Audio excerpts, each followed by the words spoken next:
music nerds! You ever have a challenging section that you have to practice a lot and it feels like you're not getting anywhere? Well, I have a tip for you that might be helpful. It's helpful for me. And some good news. The good news first is that nothing you practice is in vain. Um, there are some things in life that we work really hard to do, and we're so afraid that once we put in the effort, it won't be worth it, or we won't use it again. It's the age-old, like, child in school saying, oh, when am I ever going to use calculus again? You know, we always have this fear, I'll never use it again, so why should I bother? Well, here's the good news. No matter what you practice on your instrument, if it's a physical thing, and if it's built on a tradition that's centuries old like music is, you will use that technique again. It may not be in the same piece, it may be in a different piece, a different era, different composer, but those finger and muscle actions that you put the work into training, you will be rewarded. You will get to use it again. And it will be ingrained in your physical being so that it'll be faster to access in the future. So with that good news in mind, let me share with you something that I find very helpful. I'm working on this first violin part of the Beethoven Sixth Symphony in the fourth movement, The Storm. And it's so funny, and I'm a little ashamed to say this, but there's a certain Sautille technique, this bouncing bow,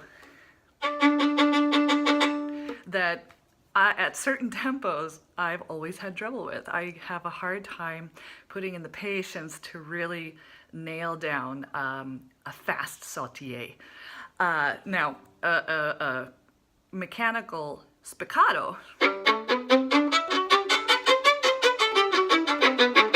I have no problem with, and I have a lot of fun with, but the faster it goes, the harder time I have matching up with my fingers and bow.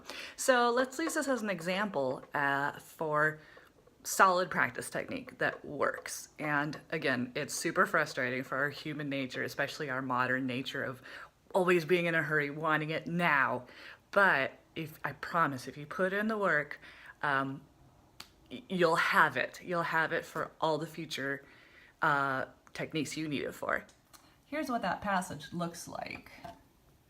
La la! And I've set out a fingering that I really, really, really like for it.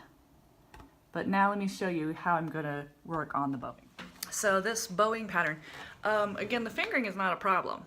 It's hard for you to line up the fingering with the bowing, because when the bow is bouncing, it needs to line up exactly with the finger changes for it to speak right. Otherwise, it sounds like it sounds like you're tripping along instead of getting that clear. So let me show you a great technique one of my early teachers taught me on when it comes to something that your bow is having trouble with. Take out your left hand, just work on the right hand. So I'm looking at the last two bars of that pattern. It's this one right here.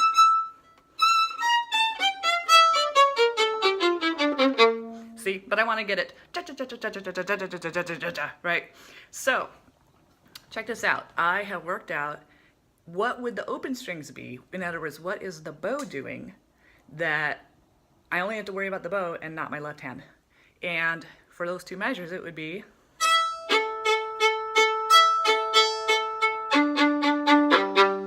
so part of that is having to memorize exactly where my bow is. So a lot of times we're looking at what the left hand is doing, we totally forget what the right hand is doing. So if we take out the left hand sometimes and just focus on the right hand, then we can just memorize what the bow needs to do and then attach our left hand to it later. So check this out.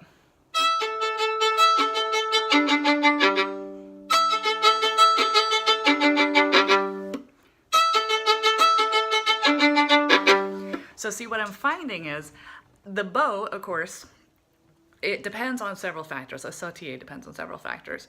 How far you're dropping it, whether it's from up here or, of course, the closer you are, the faster you'll be able to go. But what complicates matters is that every string is a slightly different tension because of the thickness. And so the bow is going to feel different depending on where the bounce is, which makes going with a fast sautille a challenging thing for our brain. So, you know, on the E string, it's really easy. It's close by. It's pretty taut. But then we switch to the A string on an up bow. See? And then I gotta drop to the E string again on an up bow, and then drop again on the A string. And then I have 2 on the A, 4 on the D, which really feels different. The angle between the A and the D is a really dramatic change. To the G. Notice I'm using my pinky to help tip. This is another tip I got from my teacher, Kay Pesh, which is invaluable.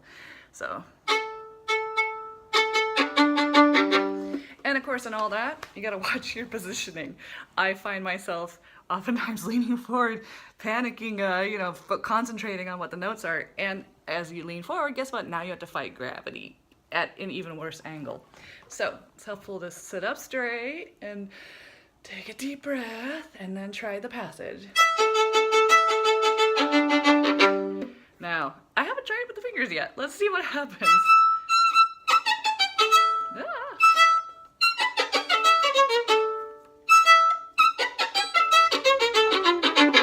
See, it's a little better. It takes some time to do it again and again and again and again. And this is what I mean by coming back to our good news.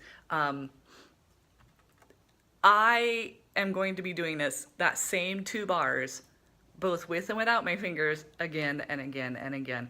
A trick I tell my young students is I say, okay, how old are you? Oh, you're 7? All right, do this difficult passage, even if it's just a couple of notes, 7 times without a mistake. And if you can do that, then that's great. If you make a mistake, it doesn't count. So for me, I do it for several decades worth.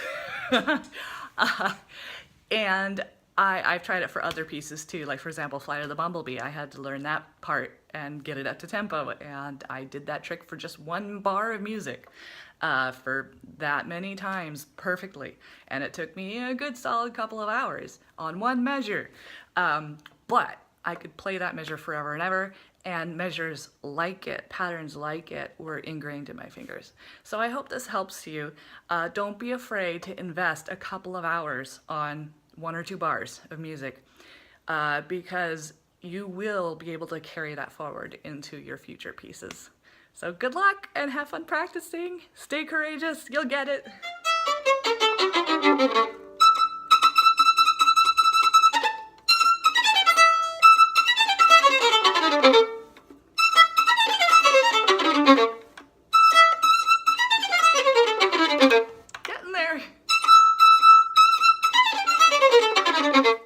More consistent. That's good.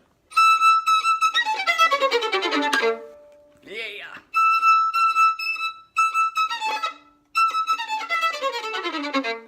There we go. That's the way.